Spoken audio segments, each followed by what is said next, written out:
ಸೂರ್ಯಚಂದ್ರರೇ ನಿನ್ನ ಕಂಗಳು, ಗಿರಿಶೃಂಗವೇ ನಿನ್ನ ಅಂಗವೋ.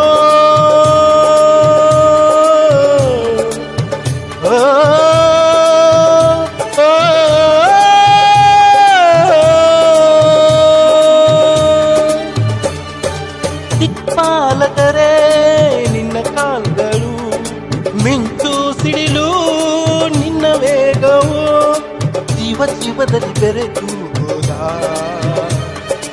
ಭಾವ ಭಾವದಲ್ಲಿ ಕರಗಿ ಹೋದ.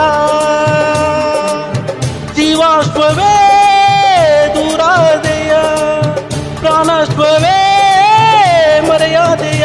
ದಿಟ್ಟ ಹೆಜ್ಜೆ ಹಿಟ್ಟು ಯತ್ನ ದಿಕ್ಕೆ ತೊಟ್ಟು ನಡೆಸಿದ ಅಶ್ವಮೇಧ ಅಶ್ವಮೇಧ ಅಶ್ವಮೇಧ.